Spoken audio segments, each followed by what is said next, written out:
tal amigos? ¿Cómo están? Soy el doctor Sergio Beltrán. Con todo gusto los saludo y bienvenidos aquí a mi página, a mi sección, donde hoy platico con ustedes. Vamos a platicar sobre un tema que es de todos, que es para todos. ¿Cómo viviste tú la pandemia? ¿Cómo sufriste tú la pandemia? ¿Cómo te llegó? ¿Cómo te impactó? ¿En qué aspecto de tu vida te golpeó más fuerte?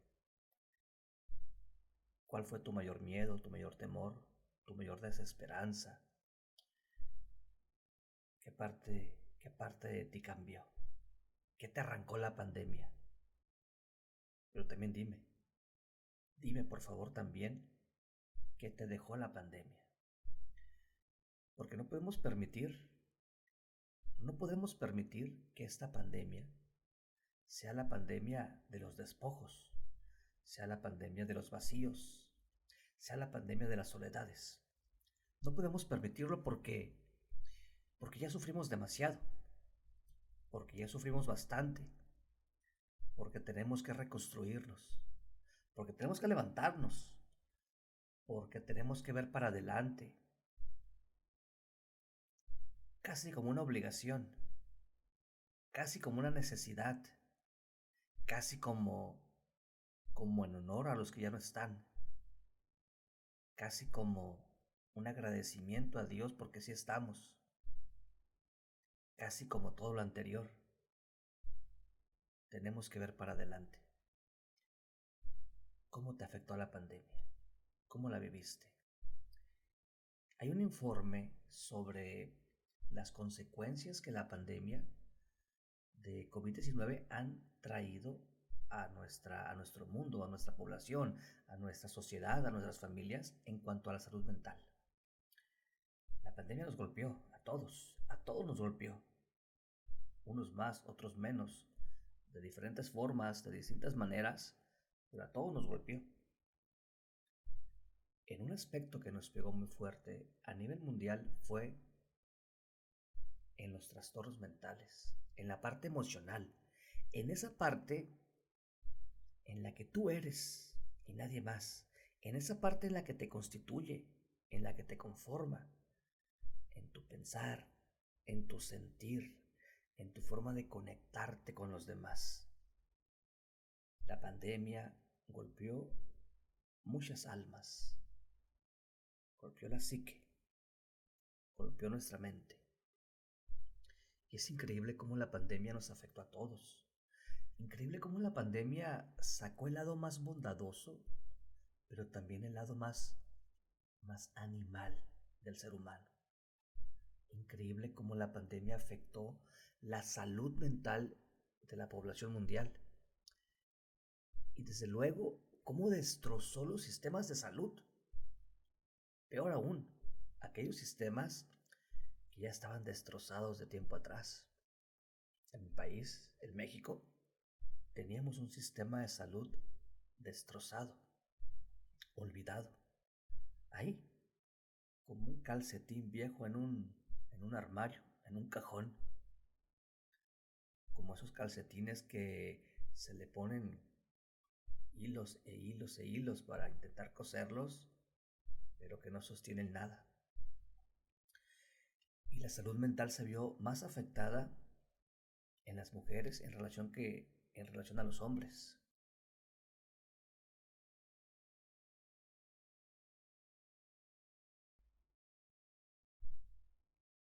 Afectó más a los jóvenes en comparación que a los adultos, en particular a aquellos jóvenes entre los 20 y los 24 años de edad. Pero también afectó a los ancianos, también afectó a los adultos en edad laborable, también golpeó mucho a los niños. Antes ya era necesario, ya se ocupaba, ya era importante atender la salud mental de la población. Hoy, hoy es altamente prioritario atender la salud mental de la población mundial. Altamente prioritario. Es altamente prioritario que atendamos nuestra salud mental. Ya platicaremos aquí en la página sobre cómo podemos hacer para atender nuestra salud mental. Pero es altamente prioritario. Ponlo ahí en tu agenda de vida como alto prioritario. Simplemente en el primer año de la pandemia, 2020, la prevalencia de ansiedad y de depresión se incrementó, vean este dato, hasta un 25%. Hasta un 25% más ansiedad y depresión. Lleven esto a una escala mundial, a una escala global. Saquen la conversión. ¿Cuántas personas hay en este mundo? Bueno, hasta un 25% estuvimos sufriendo ansiedad y depresión.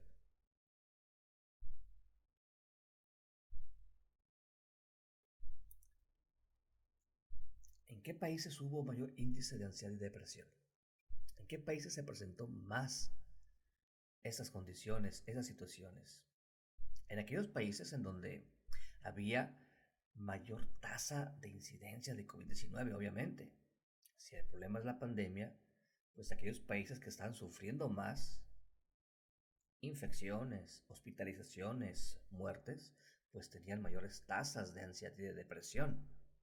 Pero también en aquellos países en donde el aislamiento social se convirtió en una esclavitud, en donde el quédate en casa no era tema de libertad, no era tema de decisión, era obligatorio. En aquellos países en donde la obligatoriedad de las cosas se presentó, donde el autoritarismo se presentó, en aquellos países en donde se vivió la pandemia con sensaciones de esclavitud, encerrados, encarcelados, en esos países hubo más ansiedad, más depresión. Un tema importante es el estrés que se vivió por ese encierro. No poder, no poder y necesitar trabajar. El desempleo, los ingresos bajos, el tener que mantener a tu familia y no tener trabajo y no tener ingresos y que no existiera un fondo económico que pudiera solventar esto. Causa estrés, por supuesto que causa estrés. No poder ver y estar con sus seres queridos, no poder participar con las comunidades, no poder conectarse con los demás, no poder estar inmersos en una vida social que teníamos. El aislamiento fue duro, fue crítico. El aislamiento social causó mucho estrés, mucha angustia. Además, la soledad, el miedo a sufrir, el miedo a ver sufrir, el miedo a enfermar y el miedo a ver enfermar, el miedo a morir y el miedo a ver morir. La pandemia fue la pandemia de la soledad, del decir adiós sin poder despedirme de ti, sin un último beso, sin un último abrazo. Fue la pandemia de verte entrar al hospital y no saber más de ti. Fue la pandemia de quédate en casa, mejor quédate en casa. No ves al hospital, quédate en casa mejor. Y aquí nos despedimos. Y aquí te veo morir. Habrá quien diga, me quedé en casa y estoy vivo. Qué bueno, disfruta, goza, sé feliz. Adelante, va, ve para adelante, qué bueno, estás vivo. Anda. Pero, pero hay muchos que no. Muchísimos que no. Que quedaron en casa y murieron en casa. Claro, en su casa. En su casa, en su ambiente, con su gente. Ahí cerquita. Pero no deja de doler. No deja de doler. Fue la pandemia de la desinformación. Sigue siendo la pandemia de la desinformación. la pandemia de la corrupción, la pandemia de los vacíos en los sistemas de salud vacíos quebrantados. Fue la pandemia de las tristezas, la pandemia de los mil demonios. Además, en los jóvenes se incrementaron los suicidios y las autolesiones. Además, las personas que tenían otras enfermedades, millones, que sabían que tenían, por ejemplo, problemas cardíacos, de obesidad, de diabetes, de cáncer, se incrementaba su angustia, se incrementaba su estrés, se incrementaba su ansiedad, su desesperación, su miedo. Oye, me están diciendo que soy parte de un grupo de riesgo, que soy parte de un factor de riesgo, que se mueren más los que estamos obesos, hipertensos, diabéticos, cardiópatas, asmáticos, con cáncer, y yo tengo algo de eso. Fue la pandemia que te ponía frente a la muerte. O por lo menos tu mente eso te decía. Tu mente eso se imaginaba. Y sabemos que el hecho de que tú tengas un trastorno mental previo, es decir, sabemos que el hecho de que tú tengas ansiedad, depresión, trastorno obsesivo compulsivo, insomnio, lo que tú quieras, sabemos que el hecho de que tú tengas algún trastorno emocional previo no te hace más propenso a hospitalizarte o a morir. Los que sí corren mayor riesgo son aquellos que presentan antecedentes de psicosis, sobre todo en los jóvenes. Pero si tú sufres de trastornos de ansiedad o de depresión o algún trastorno psiquiátrico, excepto psicosis, no tienes más riesgo de hospitalizarte y de morir. Estadísticamente comprobado, no tienes más riesgo. El doctor Chávez León, catedrático, psicólogo, allá en la Universidad de Anáhuac, presentó un informe, un artículo más bien, sobre los estragos de la pandemia.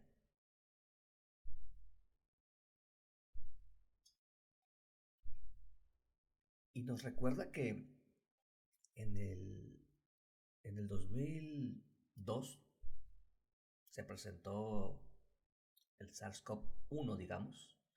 En el 2012 viene el MERS, que es el síndrome respiratorio de Medio Oriente.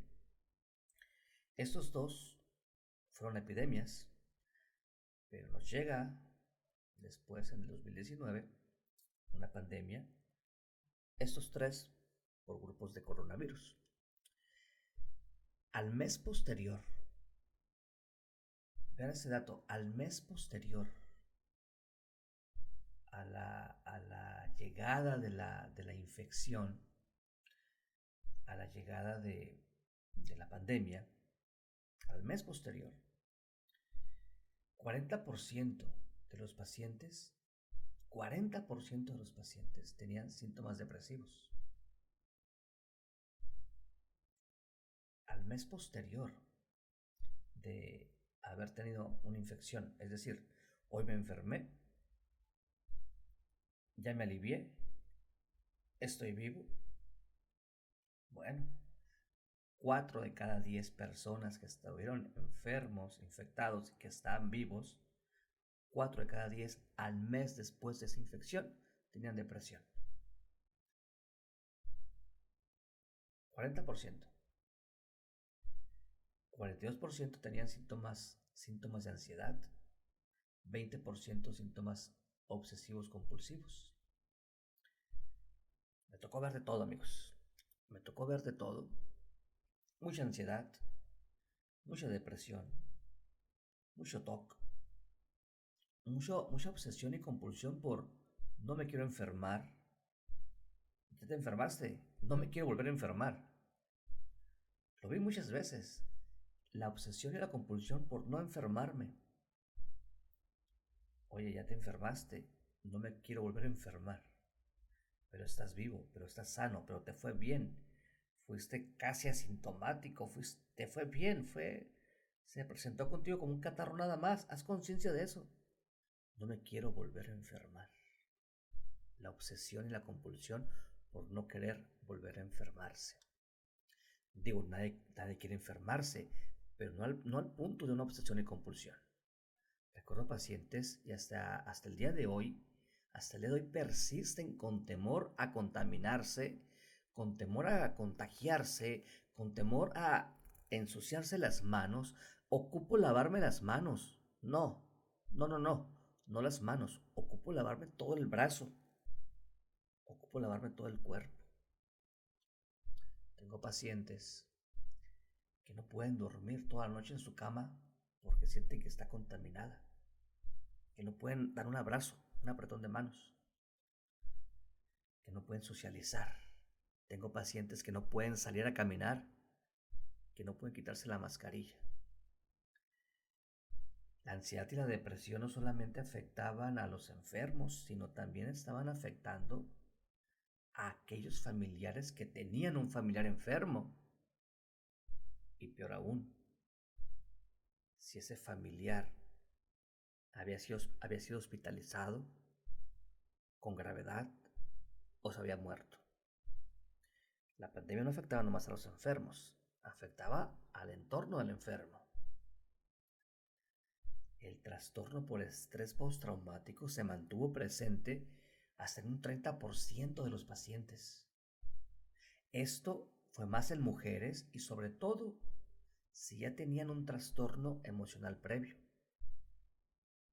Me tocó ver casos así, pacientes que ya tenían ansiedad de tiempo atrás, con la pandemia se les detonó, se les disparó.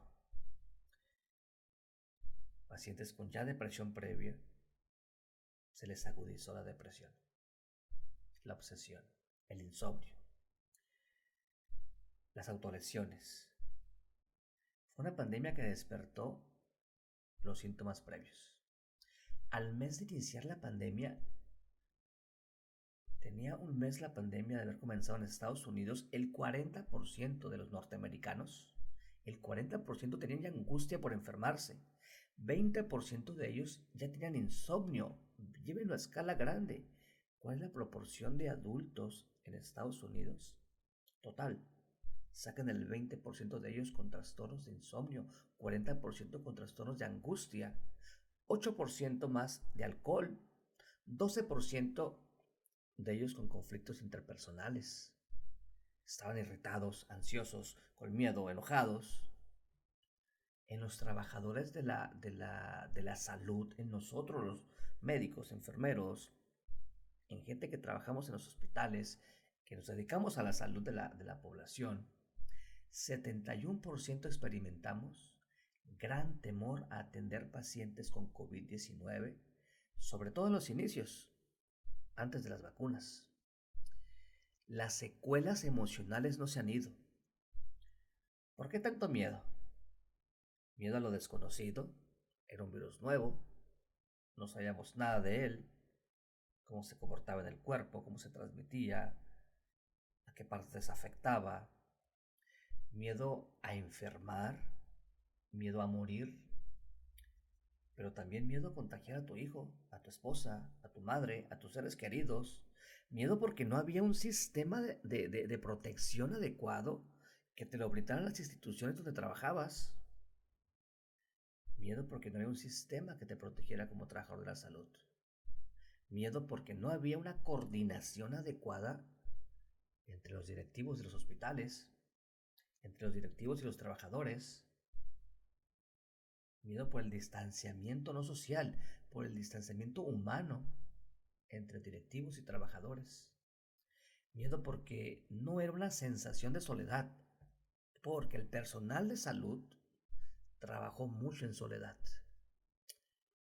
Además, el agotamiento de atender enfermos, llamadas, mensajes, trámites administrativos, desinformación por todos lados, exigencias de la población, vacíos institucionales y muertes. Todos los días muertes y muchas muertes. En la población El aislamiento voluntario o no, como haya sido, fue voluntario, fue obligado, pero el aislamiento social despertó en la población sentimientos de incertidumbre, de miedo, de desesperación, despertando además ansiedad, depresión, insomnio. Somos seres libres, no somos seres adaptados al encarcelamiento. Además viene la pérdida de trabajo, pérdida de ingresos, violencia intrafamiliar incrementada, aumento de alcohol, de drogas, empeorando todavía más las condiciones sociales y familiares, afectando más a los niños también. ¿Qué les digo yo a mis pacientes? La pandemia fue brutal, cierto, fue brutal, para unos más que otros, pero fue brutal. La pandemia fue desesperante, agónica, y nadie más que tú sabe cómo fue la pandemia, cómo fue tu pandemia. Nadie más sabe. ¿Cómo fue tu pandemia? Cuéntame. Pero, pero la vida continúa. El mundo sigue girando y sigue saliendo el sol todas las mañanas, las aves siguen cantando y los niños, afortunadamente y gracias a Dios, vuelven a sonreír. Entonces, ¿por qué no ver para adelante? ¿Por qué no ver la pandemia como la oportunidad perfecta para amar mejor, para vivir mejor, para perdonar más, para liberar más? La pandemia nos descosió. ¿Por qué no entonces vamos a remendar?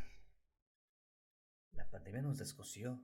¿Por qué no entonces ver esta pandemia o este momento pospandemia como la oportunidad perfecta para remendar, para coser, para construir o para reconstruirnos? Los que se fueron, los que se marcharon, los que ya no están, los que dijeron adiós, a ellos algún día, un día nos volveremos a ver, nos volveremos a encontrar en mejores condiciones. Pero los que nos quedamos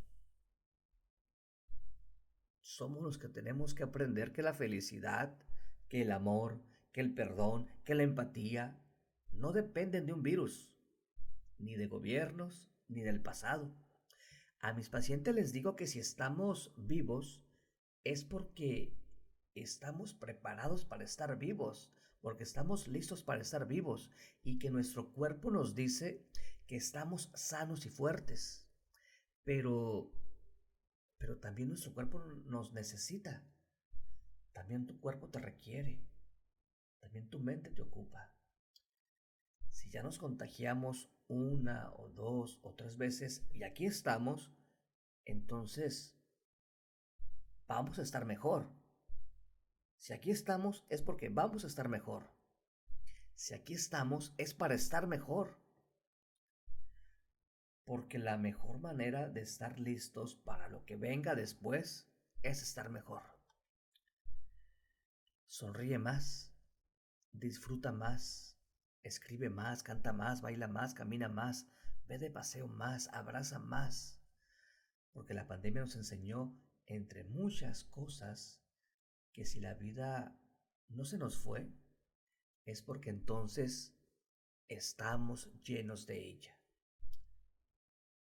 Toma un respiro, todo está bien. Y disfruta, disfruta mucho a tu manera, pero disfruta mucho. Disfruta de tu vida, disfruta. Porque en la pandemia nos dimos cuenta que no hemos disfrutado lo suficiente. Por eso, tanto miedo a morir. Amigos, Dr. Sergio Beltrán, hasta pronto.